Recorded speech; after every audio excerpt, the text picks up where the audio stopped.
When I walk into a bank, for example, nowadays, and this is just based on my experience, it's like a whole different experience. It's more like hey man, how can I make this happen? Like, how can I do this? I'm not walking in there like bombastic, like a jerk, like demanding, like, give me this, give me that. No, I treat people the way I want to be treated.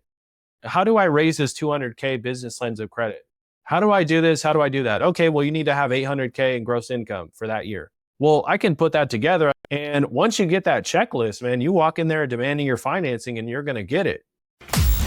Welcome to the Physicians and Properties Podcast, the show where we teach you how investing in real estate can give you the freedom to practice medicine and live life how you want. Doctor! Now, here's your host, Dr. Alex Schloe. Hello, everyone. Welcome to another episode of the Physicians and Properties Podcast. As always, I'm your host, Dr. Alex Schloe, and I'm grateful for you taking the time to listen to this episode. Today's podcast was very unique, something that I have not heard about. I will give two caveats. The first is there's a little bit more profanity in this episode. So if your kids are in the car, maybe you listen to this at a time when they're not around. The other is our guest today talks about a very unique strategy and ways that you can purchase real estate using business lines of credit. Okay. Do your due diligence on this. This is not financial advice. This is a very unique strategy that may work for you, but you definitely want to make sure you're partnering with and you're understanding the risk of this strategy. So without any further ado, let's get started with today's episode with Dr. Benjamin Maciel. He graduated from Caribbean Medical School in 2024 and decided to do real estate full-time instead of pursuing residency. He owns 31 total units in Portland, Oregon, and started by buying properties with credit cards and cash advances. So again, really unique strategy. And it was really cool to hear his journey, first buying a property management company when he was 22, realizing, hey, there's got to be something more to this, exiting that business, and then going into medical school. Then realizing, hey, maybe this isn't for me. I really love the real estate. I really love the business aspect. I've really figured out this unique strategy that's working, and going from there and deciding to grow and scale that. So like I said, this episode, a little bit extra profanity, more unique. So make sure you're doing your due diligence, but a really cool strategy and a really cool podcast episode with Dr. Benjamin Maciel. Dr. Benjamin Maciel, welcome to the Physicians and Properties Podcast. So glad to have you on the podcast. Thanks for your time, man. How are things going? It's going great. It was a very warm welcome. I really appreciated it. It was awesome. Nice little dry run there. And yeah, man, I'm happy to be here. I love being around like-minded people, physicians who want to make some money in real estate, and also share the journey though too, and give a little bit back, you know? Yeah, absolutely. It was a great conversation before the podcast. Folks, we talked for like 10 or 15 minutes and realized we weren't recording. So Benjamin brought some fire, and unfortunately none of it was recorded. So we'll do our best here right now. Benjamin, awesome, man. Do you mind telling folks a little bit about yourself and your journey? Yeah, so I'll pretty much start it off after college. After chasing dreams, I wanted to be a big football player, but realized that number one, I wasn't 6'5" and I didn't run a 440, And so that wasn't going to work for me. And so I kind of pivoted. I kind of went the social media route, like, hey, I'm going to go get a social media marketing job. This was 2013, 2014, I think. And so the first job that I landed doing social media type of stuff was basically working in Missouri at a property management business. And so I started out working at that property management business. Here's my daddy, just dropped off rent checks. That's always nice. That's awesome. Yeah, I'm really in real estate, I promise. Tenants paying rent at 8:00 at night. That's awesome. What you do. You get it whenever you can get it. And yeah, that was funny. And so I started off with property management business. I had no idea what I was doing. I just remember showing up there on an early Sunday morning, and the lady interviewing me, and the lady was about 60 years old at the time, and her daughter was not interested in the business, and so I was like, boy wonder, the son that she never had, coming to the rescue in a sense. And so I just showed up there. She found out that I knew about construction and building and building construction because my dad's a builder. And it was like, I started out as an intern. Then I started out as a leasing agent. And then they found out that I had a construction experience. And then I started managing the handyman, and, doing the turnovers and stuff like that. And before I knew it, she just came in. I'll never forget it. On a Tuesday and was like, hey, I want you to buy my business. It was like, I don't have any money. I don't have any this. I don't have any that. And she's like, don't worry about it. We'll figure it out. But at that time, I kind of had already introduced her to I call him like my mentor, business partner, friend. And so she knew that I can somehow put together the money, and that's how that started. And then before I knew it, I was in the property management business, but I don't consider that necessarily the real estate business because you're there focusing on the business, and it took at least 2 or 3 years for me to even understand how to run a business in the first place. So I was 22, 23 years old, but the office manager that had been there for 10 years was 62. Yeah. I bet that was an interesting dynamic for you. Yeah, it was an interesting dynamic for me for sure. When we were working together, it was more like like an auntie nephew relationship, and then over time, it was more of like a employee to employee, more professional, boss to this. And so I missed those days with that person, especially because we're still friends now, where it was like, hey, auntie, nephew, that kind of thing. But then we ended up getting into a lawsuit, which was very interesting.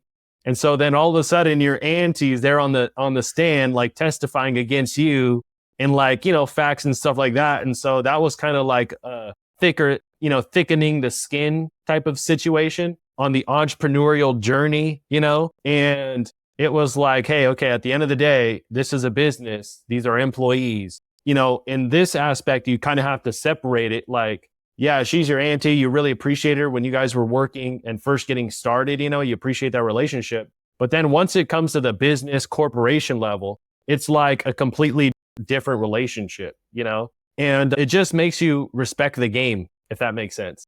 Like, okay, I respect the game a little bit more. And now thinking back about it, it was like, okay, she had a job to do. It was her job. She stayed there in the business when I had already exited, And so it was like, of course, she's going to, get on the stand and do this and do that. It's her job, And so once I exited that business, I had ran it for 3 or 4 years. We built it up from doing $300K in revenue to then doubling revenue, 600,000-700,000. But for a property management business, that's pretty big.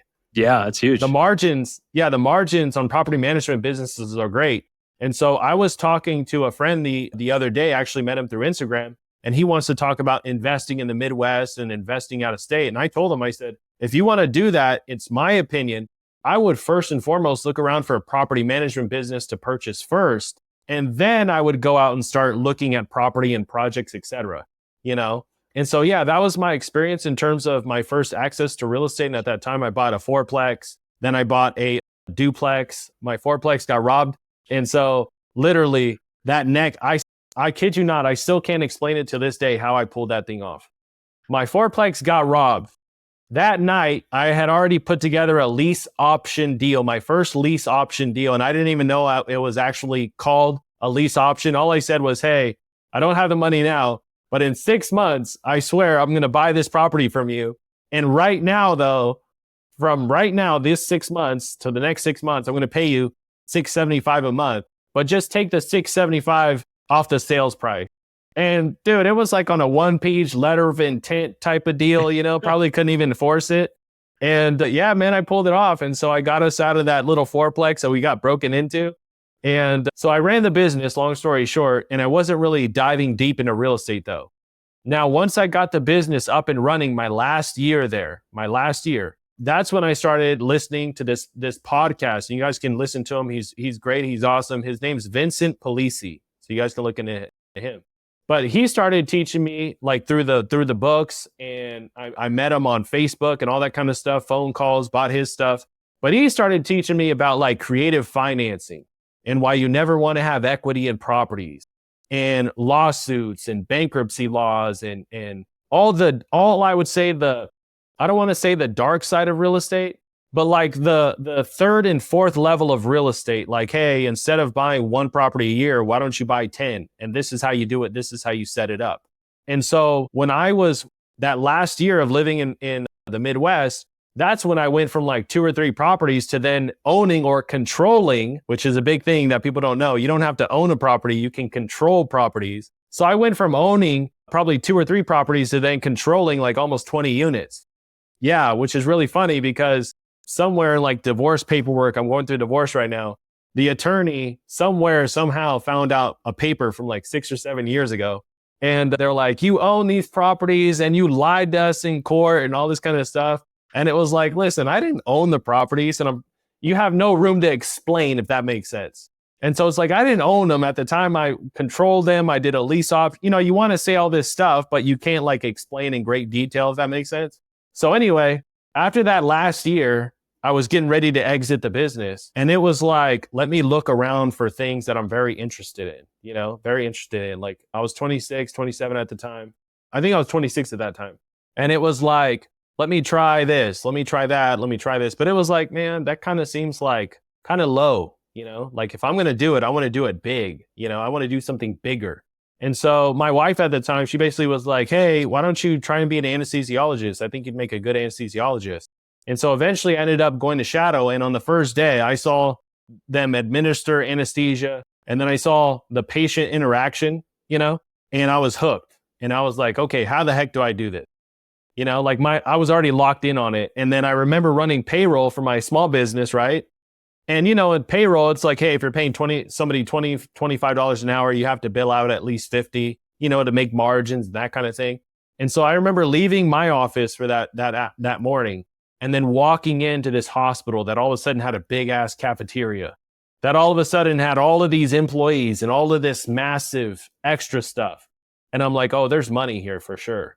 Like this is a whole new game. This is a whole new area. Property management business it's good margins, but it isn't lucrative in a small town, in a small place, in a small area. The real estate is where you make the most money on. And so, yeah, that was pretty much how I got to the point where I decided in medicine.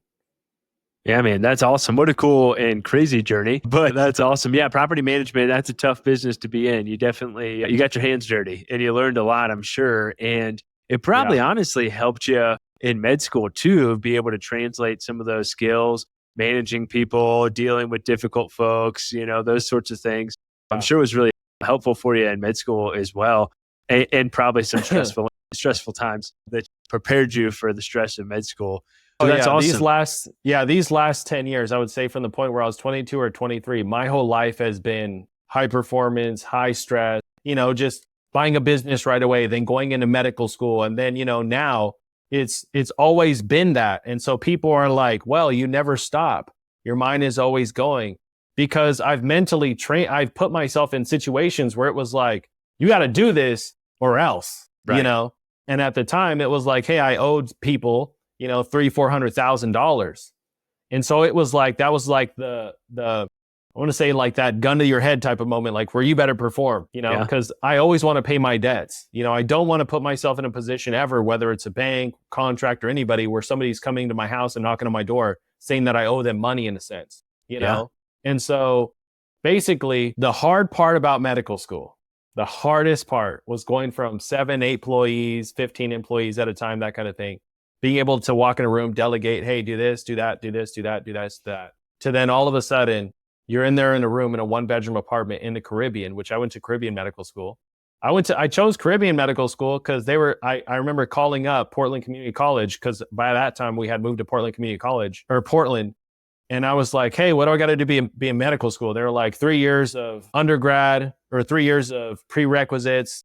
You may get in the first round. I was like, well, that's not going to happen, And so anyway, I just remember Googling away and I found this girl on YouTube. Her name's Medumentary, right? Blonde girl, little tiny thing. And I just watched her journey. And then I saw the point where she was getting into residency, and I just focused on one person. If that person could do it, I could do it. Like I went on Reddit at that point, looked at all the horror stories. I looked at all these, different people, and I just didn't pay attention to them. Honestly, I was like, hey, if one person can do it, I know I can do it. And so that was really my mindset. And so I chose Caribbean because I didn't have to wait 3 or 4 years. And then from there, it was like the costs were just ridiculously cheaper. Yeah, that's awesome.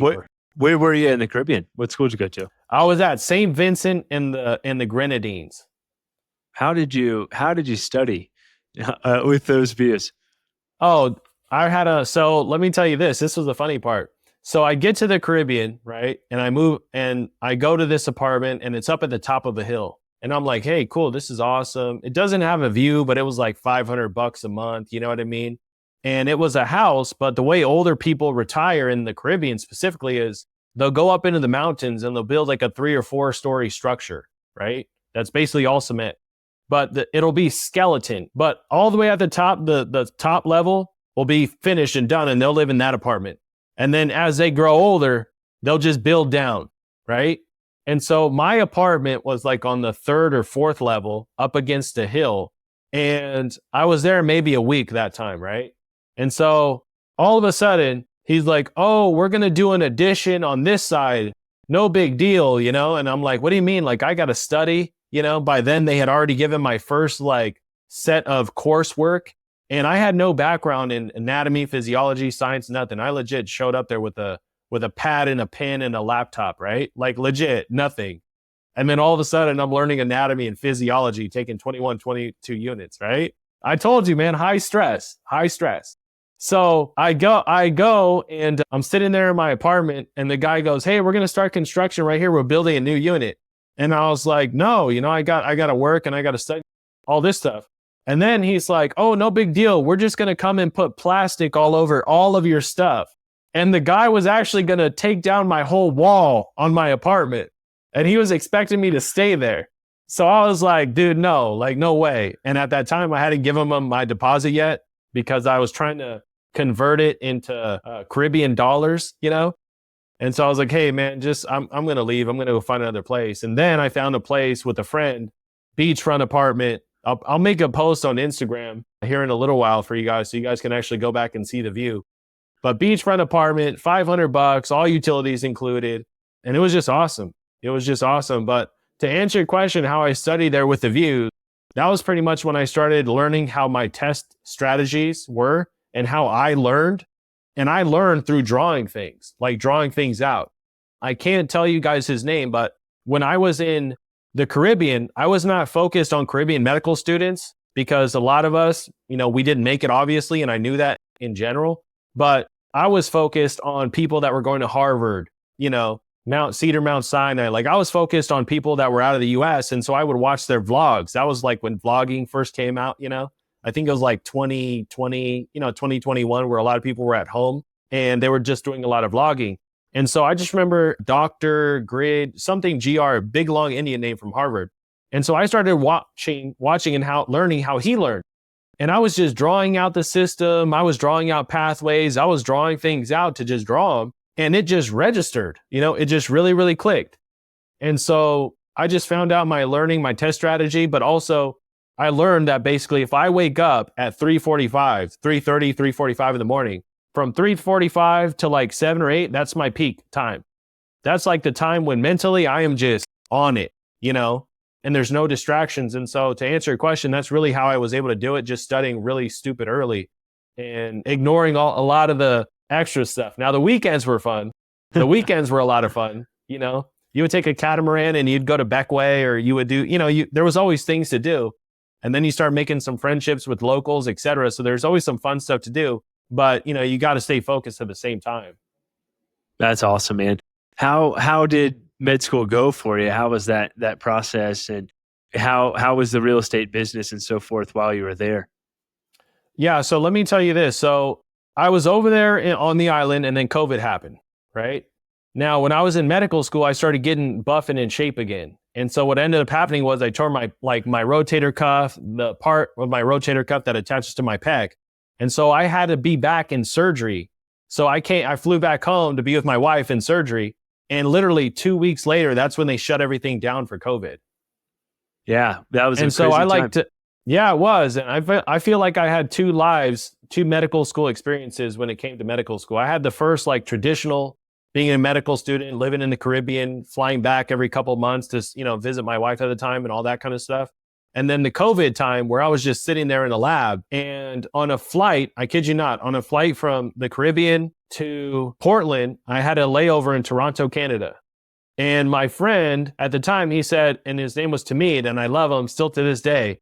He invited me up to his lounge. You know, I say his lounge, but it was a lounge that you get because he had a certain credit card, right? I think it's like the Capital Lounge or something like that. And so kind of like anything, I just got super hooked on it. I said, wait, what? Just because you have a credit card, you get this, you know, like showers, food, benches, you know, things that you could sleep, massage chairs. And I was like, what the hell is this? Let me geek out on this, because the way I was always was like, hey, we're going to do things with debit cards, no credit cards. You maybe have a credit card. My wife at the time, she was the one with the credit cards and all that stuff. I never believed in credit cards, all that kind of thing. And so I just went down the rabbit hole, man. And it started out with credit cards, credit rewards. And then all of a sudden I saw one video that was like, hey, use credit cards to buy real estate. And I was like, this is the answer to all my problems, And it was like, what do you mean? I can literally take a bunch of credit cards and I can go out and buy a bunch of real estate, And so I had my LLC, I had my wife's W-2 income as a nurse, right? And now I knew how to raise a bunch of business credit. It was like the perfect storm. And then COVID, where I was just sitting there at home all day studying, like that's like the perfect, like the perfect environment to just go out and build some shit, Your risk tolerance is way higher than mine. Dude, I'm telling you, once you go through one process where like literally you have, like I said, like when I first bought my first business at 22 years old, I was sitting at $400K in debt that I owed to individuals, not institutions. Owing money to individuals is a lot more stressful than owing money to institutions. I learned that, when I'm on a property and let's say it was to go bad, I want to make sure all the contractors get paid before the lender gets paid, because they're in the business of lending. They understand that risk. When this person signs up to take on my job, that's for his family. He's not in the business of collecting money. He's in the business of, providing a service. And so because I owed individuals at that time, that's a whole nother level of stress.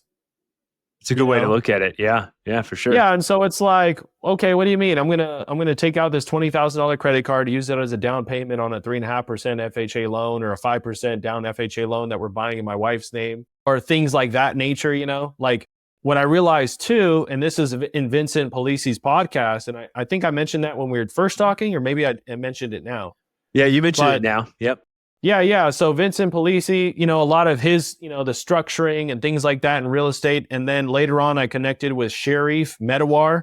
You can look him up, Sharif Medawar. He's great too. He's the one that I actually learned a lot from and did consulting calls with during a time when the recession was going from, 11, 12% interest rates up, right, on hard money. And basically between those two guys, it was like, man, risk is just a part of the business. Yeah, it sure is. Risk is just a part of the business. And so if you reach the level of desperation enough mentally, you're going to be like, I tell people this, like, I was at the point where I was mentally desperate because I wanted so badly to get ahead of my situation, because I wanted my wife to be able to have kids. I wanted to get out of 1-bedroom, 1-bath apartment.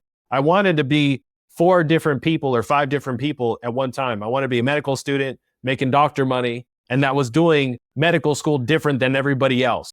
I always wanted to do it different, a little bit different than everybody else. And so that was really the solution, and my creative outlet was to raise a bunch of money with business credit and then use it to buy real estate to improve our lives. And I got to tell you, that first transaction, it was the first transaction that I did with business credit, right? And I was at a divorce like deposition, where they put you in like a deposition, and it's basically like a game of gotcha, right? Like where they're trying to play gotcha, do this, do that, what's this, explain this, do that, And then I realized, like, man, this is all like an act. Like it's like an act, the legal system is kind of like a game. Nobody's going to put a gun to your head, in a sense. So anyway, I'm sitting there, and in this moment, they give me the settlements. Still right now, I can tear up on command. Legit, I can tear up on command looking at that settlement statement, because it was like, they put the settlement statement in front of me, and you see the transactions, 15,000, 21,000, 12,000. And each one of those transactions represents like 3 or 4 months of planning and work that I had done before that.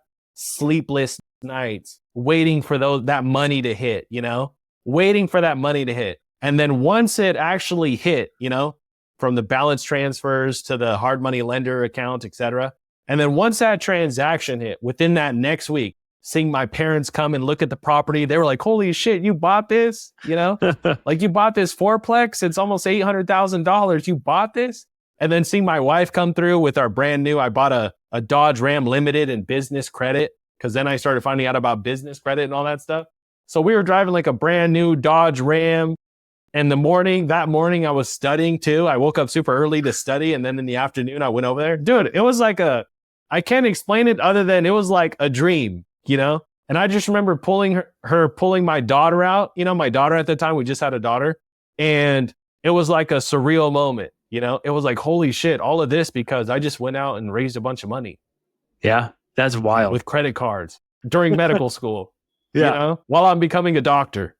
Yeah, and a dad. I was like, a new dad. Yeah. And a new dad.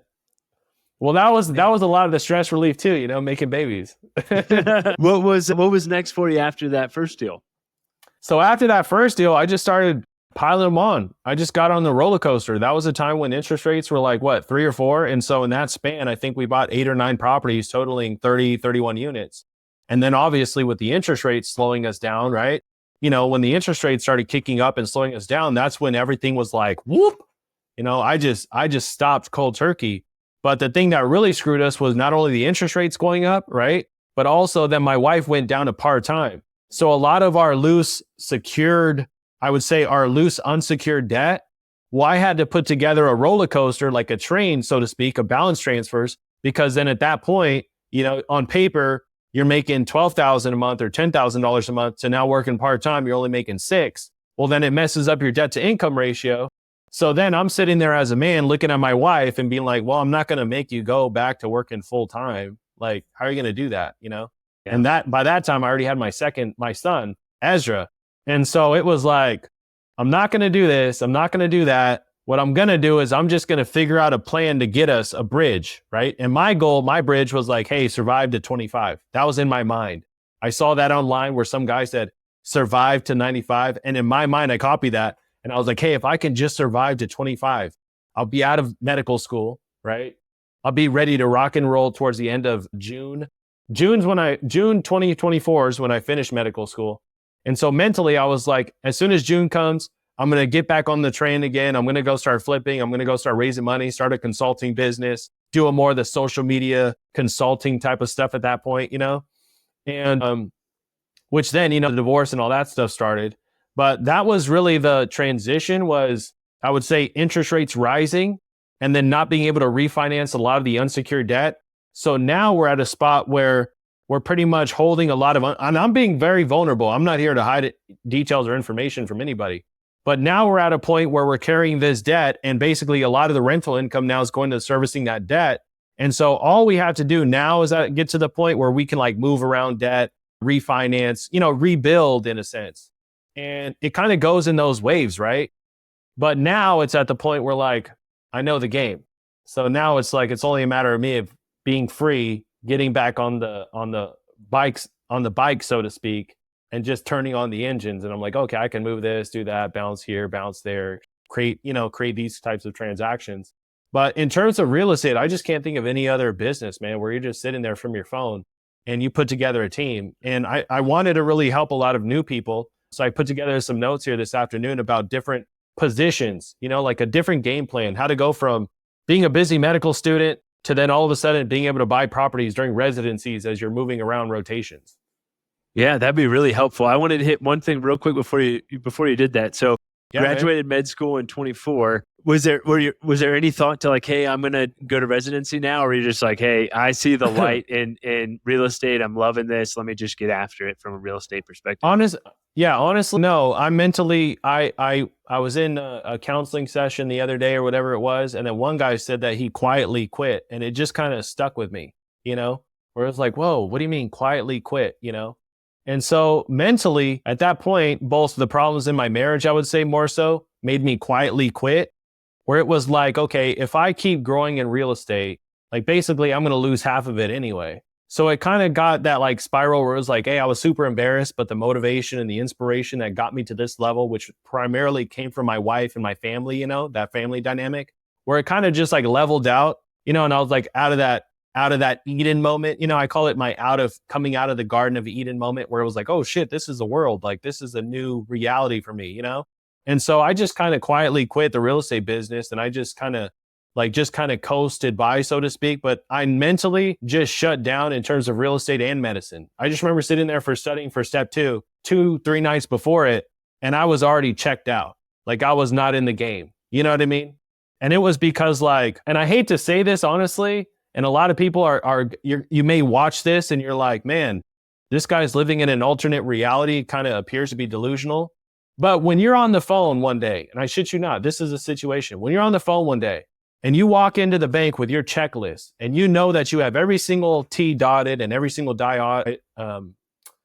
and you know without a shadow of a doubt that you're just going to raise $100,000, the $100,000 that you need to go invest in a property, your life ain't going to be the same anymore after that. Fair. You're not going to be the same after that. Money is like this rent check is great. It's cool, but I'm going to take this, whatever, $1,000, for example, from this tenant, and I'm going to try and rack up $300,000 of debt against it somehow, some way. Yeah. I was to say how. Tell us how. Well, the banks are lending institutions, so we can go on that because a lot of people are going to ask how. Basically, what I've learned is that banks market for a reason because they want to make loans, and the younger the banker, the wetter your beak should get because they're more hungrier. They're more on it. They want to make the sale. Every young banker at 22 years old, for some reason, they're a vice president, if you've realized that. Every mortgage broker is a vice president, and it's like, it's all just a show, right? But the younger bankers, they're the ones that are going to direct you and lead you to the senior underwriters. And underwriters are the actual ones who are the signal callers, etc. And so I was just on the phone recently and I said, listen, you're not going to know who the shot caller is, the boss is, so to speak, until you do your first loan with this bank. And then they're going to run you up all the way the gamut. And then finally, you're going to find out who the decision maker is. And from that decision maker, then you're going to look back on your profile and they're going to say, hey, you need 20 more points on your credit score. You need 2 months more of seasoning on this credit account. And then you're going to get your actual checklist, and then from there, you're going to go back in there with your checklist 2 or 3 months later, and you're going to demand your funding, and at that point, they're going to say, oh shit, this guy completed every single task that we told him to do. And they're going to have no choice. But by the way, they also want to give you that money. So when I walk into a bank, for example, nowadays, and this is just based on my experience, it's like a whole different experience. It's more like hey man, how can I make this happen? Like, how can I do this? I'm not walking in there like bombastic, like a jerk, like demanding, like, give me this, give me that. No, I treat people the way I want to be treated. Okay, how do I raise this 200K business lines of credit? How do I do this? How do I do that? Okay, well, you need to have 800K in gross income for that year. Well, I can put that together. I got rentals that are making 10, 15, 20K in gross income, and we can do some transactions, that kind of thing. And once you get that checklist, man, you walk in there demanding your financing and you're going to get it. The hard part isn't creating the money. This is what I say nowadays. The hard part isn't raising the money. The hard part is actually taking that money, those lines of credit, et cetera, that you used to then go try and buy assets with it and actually run a project. Now, my process for running projects, now looking back, right, because I did a lot of trial and error, but it's a mixture of how I bought my first property management business and also how I started in real estate, kind of both. I put those experiences into one package, basically. And so my experience when I first bought a business was I went out and found a partner, right? But the problem was I didn't have anything to bring to the table to that partner besides a smile and a promise I'm going to pay you and a promise I'm going to show up. That's all I had to offer at the time. Whereas with now, what I tell medical students, especially if you're in medical school, go out, start working on your credit, start working on manufactured spending, open up your LLC to start getting it aged and start learning how to manufacture spend. Get a business credit card, start paying your rent with it, start paying your phone bill with it, start paying any little bills that you can with it and pay it off. And then every 3 months, call that same bank up and say, hey, I need a higher credit limit. Hey, I need a higher credit limit. Hey, I need a higher credit limit. And then before you know it, you get 4 credit cards, 4 banks, et cetera. And you've been doing that for 6 to 12 months. You're going to get 50K, 75K, 100K, right, in credit limits because business credit, I mean, they're obscene. I have this form, and it's actually a screenshot of a picture, but I went from a $3,000 credit limit with US Bank to $30,000. To $30,000. Wow. Yeah, and that's $30,000. That's a 3.5% FHA down payment, Right. Yeah, and that's 5% down on a $500,000 house, plus some closing costs. Yeah. Yeah, dude. Now, so that's the first thing I tell people, like, hey, work on this manufactured spending process, et cetera, and learn that, get your LLC aged, et cetera. The second part to that is, dude, it's only 40 hours. Go get your real estate license. Just take the classes and go get your real estate license. You're in a room 14, 15 hours a day anyway, because you're either stressed the heck out studying or you're just antisocial because medicine makes you antisocial, right? So just stay in there a couple hours, and it's like the 40-hour real estate class, you're in there for 10 hours. It's actual really 10 hours worth of work. And then the other 30 hours of it, you're just clicking, to refresh the screen, to put in your time, Oh, for sure. And yeah. And so go get your real estate license. So then all of a sudden you graduate medical school, you have 50 to 100K in business credit and credit lines. You have your real estate license. And then wherever they put you at in residency, you go out and you buy your first fourplex or your first single family. You can represent yourself as a buyer's agent, get 2.5% commission. Plus you can use your down payment, right, on a business credit, et cetera. And how you structure that is differently. And before you know it, man, you're on the gravy train. Now, if you really want to go crazy, the third part to this is, and I told my friends this, the third part is basically calling up a hard money lender in your area once you get there as a resident, and you're going to find out who the players are. You know what I mean by that? Yep. Who's the big fish? Who's got the cash? Yeah, and the hard money lenders, they're going to know who the guys are that are the real serious people. If you want to know who the real serious people are in terms of joint venture partners and business partners, et cetera, you want to call a bank or hard money lender because they're going to want to connect you with somebody to do a deal, a real serious person. Yeah. Then you build out your team. You keep going from there. The cool thing, Benjamin, too, is that in residency, and I tell folks too all the time, you should be thinking about buying a home, buying a multifamily property, house hacking to your buddies that you're in residency with, because you all are never going to be home anyways, but you still need a place to stay.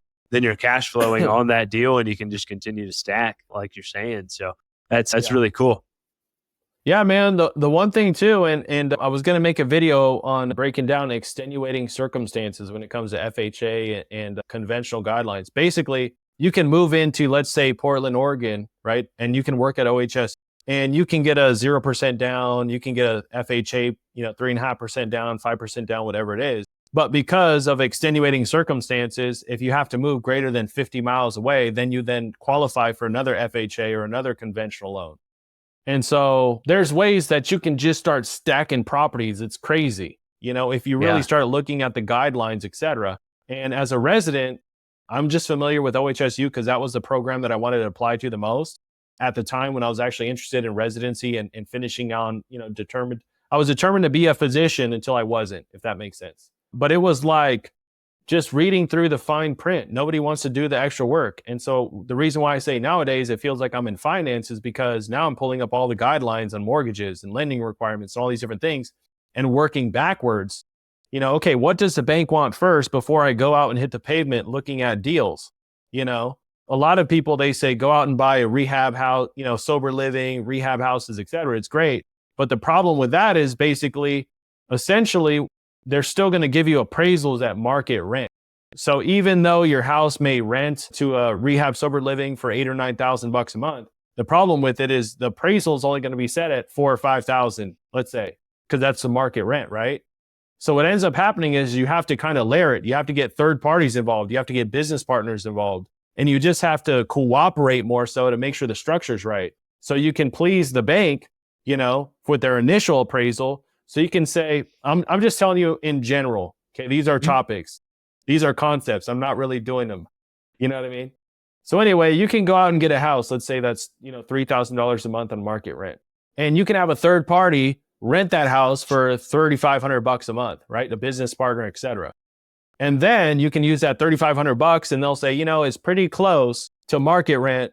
It's not that much higher up. So we're going to go ahead and use that one, right? Remember what I told you guys about younger bankers that want to be future investment bankers. And when they take the Series 7, they're going to be these Mr. Investment bankers, They're the ones that are going to push these types of things through because it's a good, solid investment, We're not like, it's like, what's the value of a property?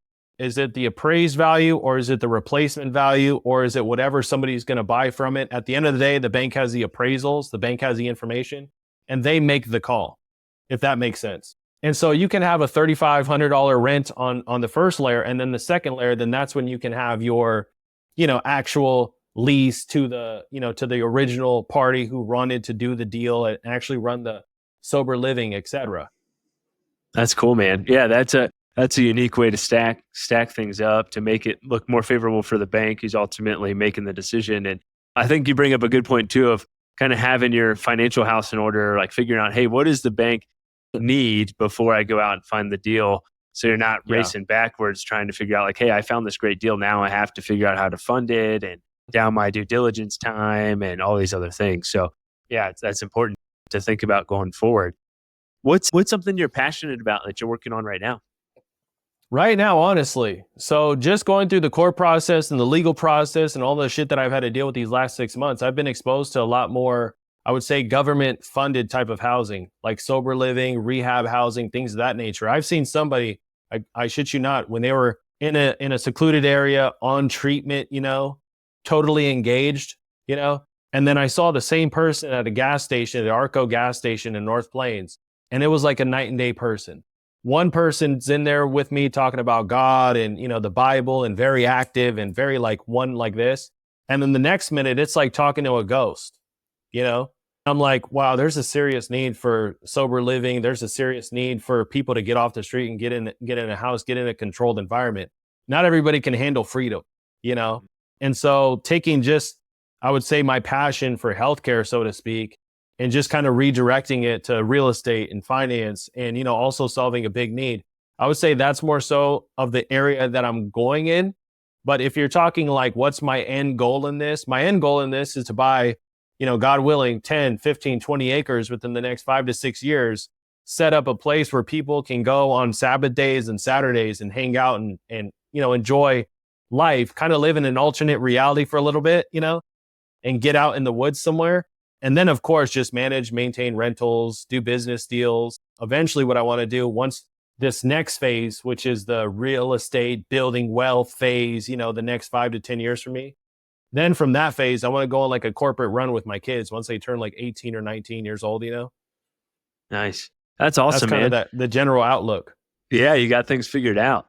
That's cool. I'm sure, your kids are going to learn a lot from your creative mind, like your work ethic, figuring out business, all these sorts of things, and they're going to be off to the races for sure.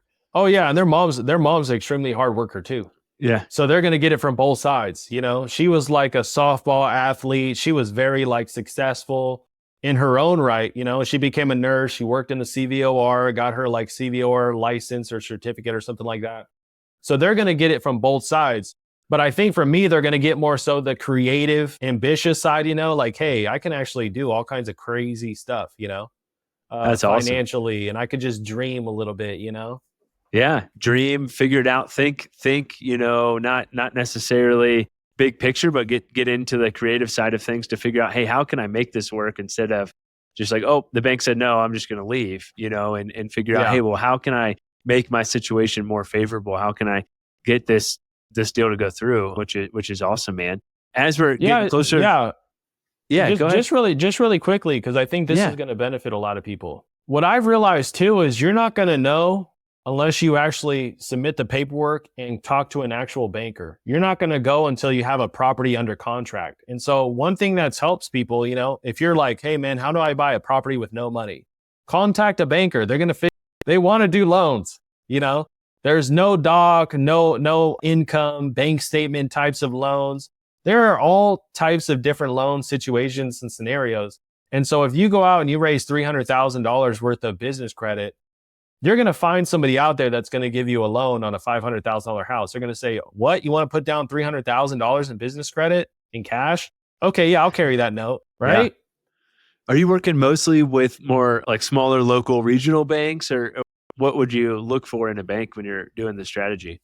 So this is what I've learned. Number one, if they're a new bank, like if they're a new bank in the area, or they just did a merger, like Rivermark Credit Union and another bank just did a merger, and I'm like drawn to that. Like that's, if they open up a new branch, and like I said, they're putting the young bankers over there, And so I would say if there's a new bank, if it's a new merger, those kinds of people. But also, talk to hard money lenders and private money lenders in your area. They're going to tell you, this bank sucks. This bank is great. This bank is awesome. Banner Bank's another bank that I've been doing some research on here locally. But if you talk to, again, I think this is I can tell you guys in 4 or 5 minutes. You guys want to know the perfect, I would say, in my opinion? Yeah, let's You're hit moving it. to a new area in medical school, right? And your new hobby now isn't playing video games or social media or Netflix. Your new hobby now is raising money for fun. Now, I don't want to get it out right now, but I have a baseball card case with like 60 credit cards in it, right? It's fun. It's fun. It's like, oh shoot, look at all it's like Pokemon, like playing Pokemon. And so you go to this new place, you go to this new area. The first people that you want to contact is hard money lenders, and you just want to tell them this. You want to say, "Hey, man, I have $150,000 to invest. I want to partner with somebody's experience." And that hard money lender, it's very rarely they get a call like that, but they're very excited because what they want to do is they want to put you with somebody who's actually doing deals and producing deals.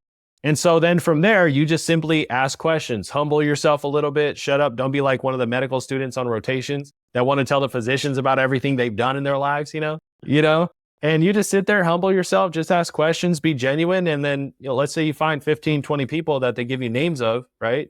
You're going to find at least one guy there that you get genuinely along with. And then you just kind of ride his coattail a little bit. And you're going to find out who all the players are, all the investment strategies, etc. Now, what I did, and I did this even recently, so this is why I'm telling you guys, this lesson is still in my mind. Basically, what I did was I was like, shoot, I'm going through a divorce, all this situation. I can't buy anything because asset restraining order, can't move debt. So I'm just kind of sitting here like this, And I said, well, I can build my Rolodex. I can go out and find partners. And a lot of men resonate with being divorced and going through that divorce. So they're like, oh man, I went through that. Yeah, I'm here to support you, brother. All these kinds of things, And so anyway, you ride this guy's coattail. Now, what you don't want to do is bring your ideas to the table. That's not this time. That's not the time to do it. So if you find somebody that you genuinely get along with, and this person has been successful in apartment buildings since 1994, don't go over there and be like, well, I want to go ahead and I really want to do a short-term rental. That's my big grand idea.